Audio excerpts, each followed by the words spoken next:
ఢిల్లీ పోలీసుల ఇంట్రాగేషన్ తో ఉక్కిరిబిక్కిరవుతున్న దినకరన్ కి సంబంధించిన బ్రేకింగ్ న్యూస్ ఇది. రెండాకుల గుర్తు కోసం ఈసీకి లంచం మేర చూపిన కేసులో చిన్నమ్మ మేనల్లుడు దినకరన్ ఆధారాలతో సహా అడ్డంగా బుక్ అయ్యాడు. 3 రోజులుగా గంటల కొద్దీ దినకరన్ ను విచారిస్తున్న పోలీసులు ఏ క్షణంలోనైనా అరెస్ట్ చేసే అవకాశం ఉంది. ఢిల్లీ క్రైమ్ బ్రాంచ్ పోలీసులు ఇవాళ కూడా విచారించనున్నారు. శశికళ మేనల్లుడికి సంబంధించి తమ దగ్గర అన్ని ఆధారాలున్నాయని పోలీసులు చెబుతున్నారు. ఈ కేసులో ఇప్పటికే పట్టుబడ్డ సుఖేష్ చంద్రశేఖరన్ ను దినకరన్ ను ఒకేసారి కలిపి విచారించారు. మధ్యవర్తి సుఖేష్ చంద్రశేఖరన్ తో సంబంధాలపై దినకరన్ ను పోలీసులు ప్రశ్నించారు. అయితే సుఖేష్ ను కలిసినట్టు ఒప్పుకున్న దినకరన్ అతనికి డబ్బులు ఇవ్వలేదని చెప్పాడు. సుఖేష్ చంద్రశేఖరన్ ను హైకోర్టు జడ్జిగా భావించినట్టు వెల్లడించారు దినకరన్. దినకరన్ తో పాటు ఆయన పిఏ జనార్దన్, స్నేహితుడు మల్లికార్జునను కూడా విచారించారు పోలీసులు. అయితే దినకరన్ ను అరెస్ట్ చేసేందుకు తమ దగ్గర పూర్తి ఆధారాలు ఉన్నాయంటున్నారు పోలీసులు. అర్ధరాత్రి వరకు దినకరన్ ను విచారించిన పోలీసులు ఇవాళ మరోసారి విచారించనున్నారు. తమ దగ్గర ఆధారాలతో పోలీసులను అరెస్ట్ చేయడం ఖాయమంటున్నారు. దినకరన్ ఎవరికి ఫోన్ చేశాడు, ఎస్ఎంఎస్లు పంపించాడు, వాట్సాప్ చేశాడు అన్న వివరాలను ఢిల్లీ పోలీసులు సేకరించారు. ఆయన పిఏ జనార్దన్ ను కూడా ప్రశ్నించారు. 7 గంటల పాటు దినకరన్ ను ప్రశ్నించారు ఢిల్లీ క్రైమ్ బ్రాంచ్ పోలీసులు. గత శనివారం విచారణ కోసం చెన్నై నుంచి ఢిల్లీకి వచ్చాడు దినకరన్. తనకు మరింత సమయం ఇవ్వాలన్న దినకరన్ విజ్ఞప్తిని పోలీసులు తోసిపుచ్చారు. రెండాకుల గుర్తును దక్కించుకునేందుకు ఏకంగా ఎన్నికల కమిషన్నే కొనే ప్రయత్నం చేసినట్టు దినకరన్ పై కేసు నమోదైంది. మధ్యవర్తి సుఖేష్ చంద్రశేఖర్ సహాయంతో 60 కోట్లు లంచం ఇచ్చేందుకు ప్లాన్ చేసుకున్నట్టు అభియోగాలు నమోదు చేశారు. అందుకోసం చంద్రశేఖర్ కు 1,30,00,000 రూపాయలను కూడా ముట్టజెప్పాడని ఆరోపణలు వచ్చాయి.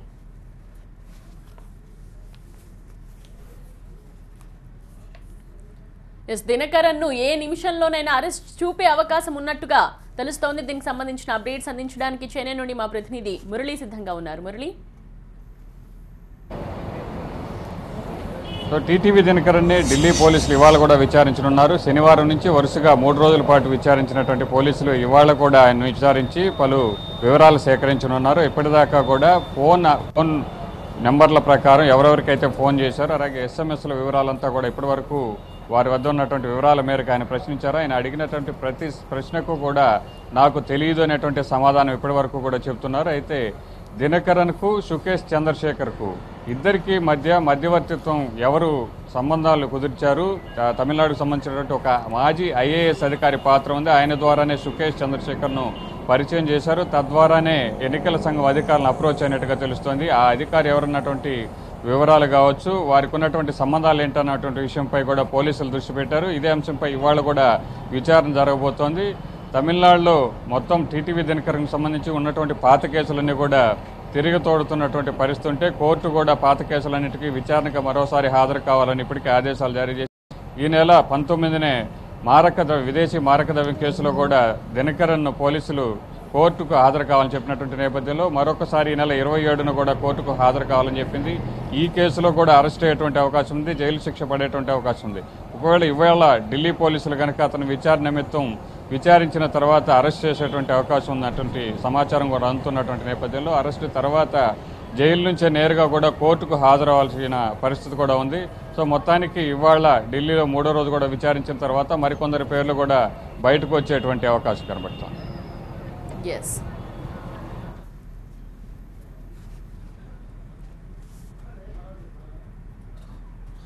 ఇక తమిళనాడు బంద్ కు సంబంధించి న్యూస్ నేత్ర.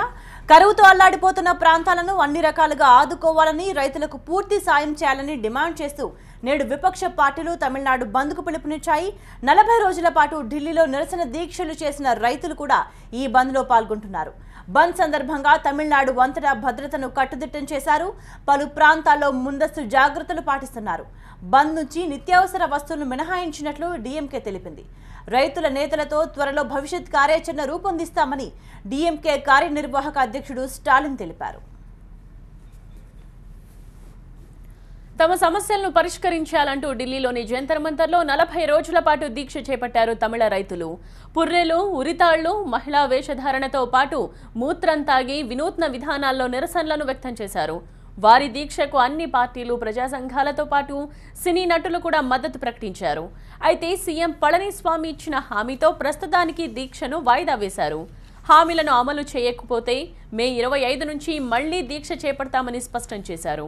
ఈ బంద్కు సినీ పరిశ్రమ కూడా మద్దతిచ్చింది. షూటింగ్లను నిలిపివేసింది. తమిళనాడు బంద్తో సినిమా థియేటర్లు కూడా మూసివేయమన్నారు. తమిళ రైతులు ప్రధానంగా రుణాలను మాఫీ చేయాలని డిమాండ్ చేస్తున్నారు. రైతుల కోసం 40,000 కోట్ల రూపాయల ప్యాకేజీని కోరుతున్నారు. అంతేకాదు కావేరీ నిర్వహణ బోర్డును ఏర్పాటు చేసి తమిళనాడు, కర్ణాటక మధ్య కావేరీ నదీ జలాల సమస్యను పరిష్కరించాలని కోరుతున్నారు. వారి సమస్యలకు శాశ్వత పరిష్కారం చూపాలని కోరుతూ నేడు బంద్కు పిలుపునిచ్చాయి విపక్షాలు. పార్టీ రాజకీయాలపైనే దృష్టి పెట్టిన ప్రభుత్వం రైతుల బాగోగులను పట్టించుకోవడం లేదని మండిపడుతున్నాయి. విపక్షాల బంద్ నేపథ్యంలో రాష్ట్ర వ్యాప్తంగా భద్రతను కట్టుదిట్టం చేశారు పోలీసులు.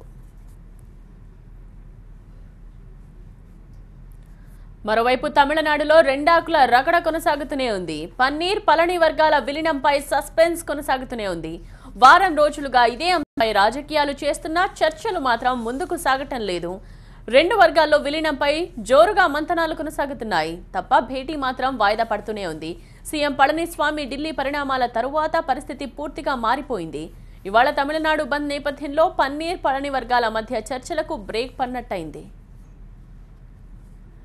అమ్మ మరణంపై సిబిఐ దర్యాప్తు, 30 మంది శశికళ అనుచరులపై వేటు వేస్తేనే చర్చలకు వస్తామని పన్నీర్ సెల్వం వర్గం భీష్మించుకొని కూర్చుంది. పళనిస్వామి వర్గం చర్చల కోసం కమిటీని వేసి చేతులు దులుపుకుందని పన్నీర్ వర్గం నేత మైత్రేయన్ ఆరోపించారు. సీఎం పళనిస్వామి తీరు పలు అనుమానాలకు తావిస్తోందని మండిపడ్డారు.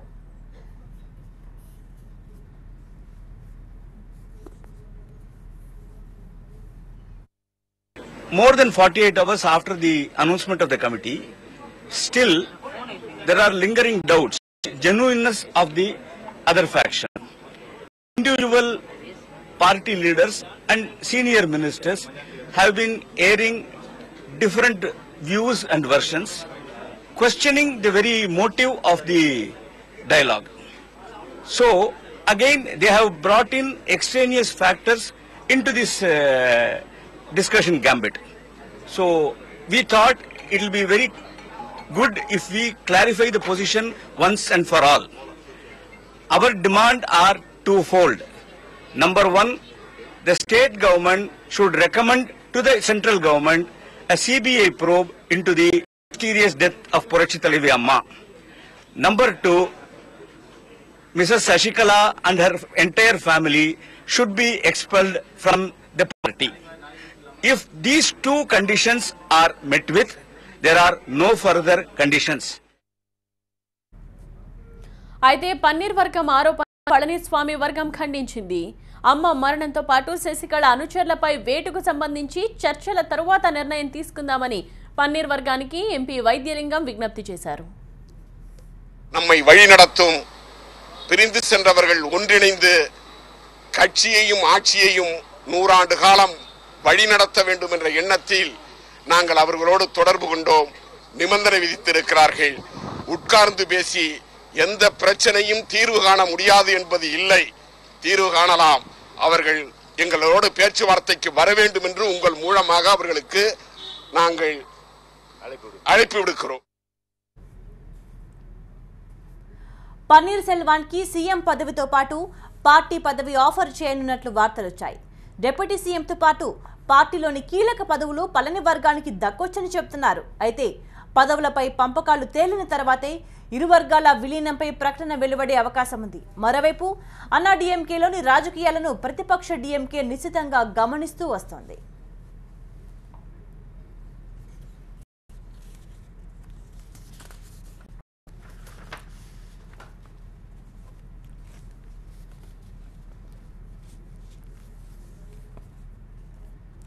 జయ సీఎం సీటు కోసం కుస్తీ జరుగుతోంది. ఆమె నడిపిన పార్టీ కోసం ఫైట్ నడుస్తోంది. ఇక తాజాగా అమ్మ ఆస్తులే టార్గెట్ గా తెర వెనుక కుట్ర జరుగుతోంది. కొన్ని అజ్ఞాత శక్తులు జయ ఆస్తులను చేజిక్కించుకునేందుకు ప్లాన్ చేస్తున్నాయి. మొన్న శరదా ఊరు బంగ్లాలో అగ్ని ప్రమాదం, నిన్న కొడనాడు ఎస్టేట్ పై దాడి. వీటి వెనుక ఎవరి హస్తం ఉంది? మన్నార్గుడి మాఫియానా లేదంటే ఏదైనా లోకల్ ముఠానా? జయ ఆస్తుల కబ్జాకు కుట్రలు.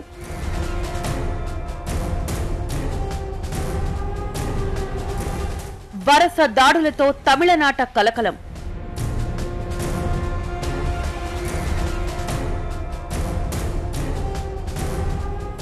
అమ్మాస్తులపై కన్నేసిందెవరు?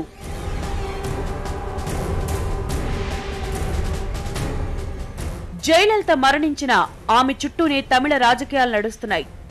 అధికారం కోసం కొన్ని శక్తులు గ్రూపులుగా మారి రచ్చ చేస్తుంటే కొన్ని అజ్ఞాత ముఠాలు ఆమె ఆస్తులు వెనకపడ్డాయి. జయ ఆస్తుల్ని ఎలాగైనా చేజిక్కించుకోవాలని తీవ్రంగా ప్రయత్నిస్తున్నారు దుండగులు. జయాస్తులే టార్గెట్ గా జరుగుతున్న దాడులు ఇప్పుడు తమిళనాట సంచలనం రేపుతున్నాయి. జయకున్న ఆస్తుల్లో ఊటీలోని కొడనాడు ఎస్టేట్ ప్రధానమైంది. ఆమెకు మనసు బాలేనప్పుడల్లా అక్కడికి వచ్చి సేద తీరేవారు. ఈ ఎస్టేట్ కు 30 ఏళ్లుగా నేపాల్కు చెందిన ఓం బహదూర్ కాపలాగా ఉండేవాడు. అయితే జయ ఎస్టేట్ పై కన్నేసిన దుండగులు వాచ్మెన్ ను దారుణంగా హతమార్చారు. మరో వాచ్మెన్ ను తీవ్రంగా గాయపరిచి జయ ఆస్తులకు సంబంధించిన కీలక డాక్యుమెంట్లు అపహరించారు. ఈ ఎస్టేట్ మార్కెట్ విలువ 1000 కోట్లుంటుందని సమాచారం. వాచ్మెన్ హత్యతో ఊటీ పరిసరాల్లో ఆందోళనకర పరిస్థితి నెలకొంది. ఇదే కాదు, ఇటీవల కాంచీపురం జిల్లా సిరుదావూర్ సమీపంలోని జయలలిత బంగళాకు కొందరు దుండగులు నిప్పంటించారు. కొన్ని కీలక పత్రాలు కాలిపోగా మరికొన్నింటిని ఎత్తుకువెళ్లినట్లు తెలుస్తోంది. ఎంతో మంది బినామీల జాబితా కూడా సిరుదావూర్ బంగళాలో ఉండొచ్చని అనుమానిస్తున్నారు. ఈ 2 ఘటనలు యాదృచ్ఛికంగా జరిగినవి కావు, ఎవరో కావాలనే చేస్తున్నట్లు స్పష్టంగా తెలుస్తోంది. అధికారంలో ఉన్నప్పుడు జయలలిత పెద్ద ఎత్తున ఆస్తులు కూడబెట్టారని ఆరోపణలున్నాయి. అందులో చాలా ఆస్తులు బినామీల రూపంలో ఉన్నాయని ప్రచారం జరుగుతోంది. తమిళనాడు ప్రజలు, మీడియా దృష్టంతా రాజకీయాల చుట్టూ తిరుగుతుండటంతో ఇదే అదునుగా కొన్ని ముఠాలు చెలరేగుతున్నాయి. తమిళనాడు వ్యాప్తంగా జైకు సంబంధించిన గెస్ట్ హౌజులు, ఇతర ఆస్తులపై కన్ను వేసి దొరికినంతా దోచేస్తున్నారు. జయలలిత బంగళాకు కాపలాగా ఉన్న వాచ్మెన్ ను చంపేసే స్థాయికి దిగారంటే ఆ ముఠాలు ఎంతకైనా తెగించారని అర్థమవుతోంది. జయ మరణం తర్వాత అధికారం కోసం శశికళ, పన్నీర్ వర్గాలు సృష్టించిన అలజడి అంతా ఇంతా కాదు. అధికారం కోసం తలపడుతూనే జయ నివసించిన పోయెస్ గార్డెన్ పై ఆధిపత్యం కోసం తలపడ్డారు. వేద నిలయం ఆస్తి తమకే చెందుతుందని 2 వర్గాలు వాదోపవాదాలకు దిగాయి. మధ్యలో తామే వారసులమంటూ జయ మేనకోడలు దీప, మేనల్లుడు దీపక్ తెరపైకొచ్చారు. ఇక మరో కేటుగాడు తానే జయలలిత వారసునంటూ నకిలీ పత్రాలు చూపించి కోర్టుకు కూడా వెళ్లాడు. ఇలా ఒకరా ఇద్దరా? వేద నిలయంతో పాటు ఇతర జయ ఆస్తులపై ఎంతో మంది కన్నుపడింది. అయితే జయ ఆస్తులపై వరుసగా దాడులు చేస్తోందెవరు? ఇదంతా కొన్ని ముఠాల పనిగా అనుమానాలు వస్తున్నాయి. ఎవరా ముఠాలు? మన్నార్గుడి మాఫియానా, లేదంటే ఎవరైనా ఏదైనా రౌడీ మాఫియానా అనే ప్రశ్నలు తలెత్తుతున్నాయి. అయితే ఇప్పటికే శశికళ ఆశించిన పదవి దూరమైంది, పార్టీ కూడా పక్కన పెట్టేసింది. ఇక మిగిలింది ఒక్క జయ ఆస్తులే. అందుకే వాటిని చేజిక్కించుకునేందుకు శశికళే ఇదంతా చేస్తోందనే ప్రచారం జరుగుతోంది. మొత్తంగా జయ ఆస్తులపై జరుగుతున్న వరుస దాడులు తమిళనాడులో సంచలనం రేపుతున్నాయి. ఈ దాడులు ఎవరు చేస్తున్నారన్నదే పెద్ద మిస్టరీగా మారింది. ఛత్తీస్గఢ్ అడవుల్లో మావోయిస్టులు పంజా విసిరారు. జవాన్లపై దాడి చేసి నెత్తుటేరులు పారించారు. సుమారు 300 మంది మావోయిస్టులు మెరుపు దాడి చేసి 25 మందిని చంపేశారు. మావోయిస్టుల దుశ్చర్యను మోదీతో పాటు పలువురు నేతలు ఖండించారు. కేంద్ర హోంమంత్రి రాజ్నాథ్ తో పాటు సిఆర్పీఎఫ్ డీజీ ఇవాళ సుక్మాలో పర్యటించనున్నారు. ఛత్తీస్గఢ్ అడవుల్లో రక్తపు టేర్లు పారాయి. మావోయిస్టుల దాడిలో 25 మంది సిఆర్పీఎఫ్ జవాన్లు చనిపారు. మరో 7గురికి తీవ్ర గాయాలయ్యాయి. సుక్మా జిల్లా చింతగుఫా సమీపంలోని బుర్కాపాల్లో ఈ ఘటన జరిగింది. రోడ్డు నిర్మాణ పనులకు పెట్రోలింగ్ నిర్వహిస్తున్న బలగాలే లక్ష్యంగా దాడులకు తెగబడ్డారు మావోయిస్టులు. మందుపాత్రను పేల్చి సిఆర్పీఎఫ్ జవాన్లపై దాడి చేశారు. ఆ తర్వాత తుపాకులతో కాల్పులు జరిపారు. ఇరు వర్గాల మధ్య 2 గంటల పాటు భీకర ఎన్కౌంటర్ జరిగింది. మావోయిస్టుల దాడిలో 25 మంది జవాన్లు ప్రాణాలు కోల్పోయారు. ఈ దాడిలో సిఆర్పీఎఫ్ కమాండెంట్ కూడా చనిపోయాడు. జవాన్లంతా సిఆర్పీఎఫ్ 74వ బెటాలియన్కు చెందినవారు. ఎన్కౌంటర్లో పలువురు మావోయిస్టులు కూడా చనిపోయినట్లు తెలుస్తోంది. ఘటన జరిగిన సమయంలో 90 మంది జవాన్లున్నారు. వారి కదలికలపై నిఘా పెట్టిన మావోయిస్టులు పక్కా స్కెచ్తో అటాక్ చేశారు. జవాన్లున్న ప్రాంతానికి ముందుగా స్థానికులు పంపించి ఎంతమందున్నారు, ఎక్కడ ఉన్నారనే విషయాలు తెలుసుకున్నారు. అనంతరం మందుపాత్రను పేల్చి కాల్పులకు పాల్పడ్డారు. ఈ దాడిలో 300 మంది మావోయిస్టులు పాల్గొన్నారు. అటాక్ తర్వాత జవాన్ల దగ్గర నుంచి భారీగా ఆయుధాలను ఎత్తుకువెళ్లారు. అనంతరం అడవుల్లోకి పారిపోయారు. మావోయిస్టుల దాడి అనంతరం పోలీసు ఉన్నతాధికారులు ప్రత్యేక బృందాలను సంఘటనా స్థలానికి పంపించారు. గాయపడ్డ జవాన్లను హెలికాప్టర్లలో రాయ్పూర్ ఆసుపత్రికి తరలించారు. ఈ మధ్యకాలంలో జరిగిన అతిపెద్ద మావోయిస్టు దాడిదే. పరారైన మావోయిస్టుల కోసం గాలింపు కొనసాగుతోంది. సుక్మా జిల్లాలో ముమ్మరంగా కూంబింగ్ నిర్వహిస్తున్నారు. ప్రత్యేక పార్టీలను రంగంలో దింపి మావోయిస్టులను ఏరివేసేందుకు ప్రయత్నిస్తున్నారు. ఘటన అనంతరం ఛత్తీస్గఢ్ సీఎం రమణ్ సింగ్ అత్యవసర సమావేశం నిర్వహించారు. కేంద్ర హోంశాఖ కూడా ఢిల్లీలో సమీక్ష నిర్వహించింది. ఢిల్లీ పర్యటన రద్దు చేసుకున్న రమణ్ సింగ్ హుటాహుటిన రాయ్పూర్కు వెళ్లి పరిస్థితిని సమీక్షించారు. ఆసుపత్రిలో చికిత్స పొందుతున్న జవాన్లను పరామర్శించారు. వారికి మెరుగైన వైద్యాన్ని అందించాలని వైద్యులను ఆదేశించారు సీఎం రమణ్ సింగ్. మావోయిస్టుల దాడిని ప్రధాని మోదీ తీవ్రంగా ఖండించారు. పిరికి పంద చర్యగా అభివర్ణించారు. ఘటనపై హోంశాఖ మంత్రి రాజ్నాథ్ సింగ్ దిగ్భ్రాంతిని వ్యక్తం చేశారు. చనిపోయిన జవాన్ల కుటుంబాలకు ప్రగాఢ సానుభూతిని వ్యక్తం చేశారు. ఇక కేంద్ర హోంశాఖ మంత్రి రాజ్నాథ్, సిఆర్పీఎఫ్ డీజీ ఇవాళ సుక్మాలో పర్యటిస్తారు. మావోల దాడితో అప్రమత్తమైన భద్రతా దళాలు సుక్మా అడవులను జల్లెడ పడుతున్నాయి. ఇక జవాన్లపై మావోయిస్టుల దాడి కేంద్రంతో పాటు కాంగ్రెస్, బీజేపీ, పలు ప్రజా సంఘాలు ఖండించాయి. ఇక ప్రముఖ తెలుగు దినపత్రికల్లో వచ్చిన ప్రధాన వార్తలను చూద్దాం. ముందుగా ఏపీకి సంబంధించిన న్యూస్ చూద్దాం. నేత్ర ముందుగా ఈనాడు పేపర్ కనుక మనం తీసుకుంటే ఈనాడులో కళా అభిమానులకు ఒక గుడ్ న్యూస్ గా చెప్పొచ్చు. దర్శక ఋషికి ఫాల్కే హారం అంటూ ఒక ప్రధానమైన హెడ్లైన్ ని మనం చూస్తున్నాం. అదేవిధంగా ఏకకాల ఎన్నికలే మేలు అంటూ ఇంకొక ప్రధాన హైలైట్ ని మనం చూడొచ్చు. అట్టడుగున ఉన్నాం ఆదుకోండి అంటూ మరోవైపు ఇంకొక హెడ్లైన్ ని చూస్తున్నాం. నిమిషం ఆలస్యమైన ఎంసెట్ కు సహకరిస్తామంటూ ఇంకొక ప్రధాన హెడ్లైన్ ని మనం చూసాం. ఓకే, ఇక ఆంధ్రజ్యోతికి వెళ్దాం. ఆంధ్రజ్యోతిలో ప్రధానంగా కొన్ని వార్తలు కనిపిస్తున్నాయి. ఎర్ర పంజా, ఛత్తీస్గఢ్ అడవుల్లో నక్సలైట్ల మెరుపు దాడి అన్న హెడ్లైన్ ని మనం ఇక్కడ చూడొచ్చు. సిఆర్పీఎఫ్ జవాన్లు 25 మంది మృతి చెందారు, 8 మంది గల్లంతయ్యారు. సో దీనికి సంబంధించిన ప్రధాన వార్తని మనం ఇక్కడ చూస్తున్నాం. అదేవిధంగా కళా తపస్వికి ఫాల్కే అవార్డు దక్కింది. సో దానికి సంబంధించిన అవార్డుని కూడా ఇక్కడ మనం ప్రధానంగా చూస్తున్నాం. ఇక ముందస్తుకు సై అంటూ ప్రధాన పార్టీలన్నీ సన్నద్ధం కావాలి అంటూ ఒక ప్రధానమైన వార్తను మనం చూడొచ్చు. ఇక అధికార పక్షం కూడా పనుల వేగం పెంచినట్టుగా ఇంకొక వార్తను మనం ఇక్కడ చూస్తున్నాం. దీనికి సంబంధించిన న్యూస్ మనం చూడొచ్చు. ఇక్కడ బాహుబలి టికెట్ల లొల్లి అని ఇంకొక వార్త కూడా మనకి ఇక్కడ కనిపిస్తోంది. ఇక సాక్షికి మూవ్ అవుదాం. సాక్షిలో కూడా ప్రధానంగా మనకు 3 వార్తలు కనిపిస్తున్నాయి. బలవంతపు భూసేకరణకు బ్రేక్, పెనుమాక భూములపై యథాస్థితి రాష్ట్ర ప్రభుత్వానికి హైకోర్టు ఆదేశం అంటూ ఇక్కడ ఒక ప్రధానమైన వార్త చూడొచ్చు. ఇక ఛత్తీస్గఢ్కి సంబంధించిన మరో వార్తను కూడా ఇచ్చారు రైట్ కార్నర్లో.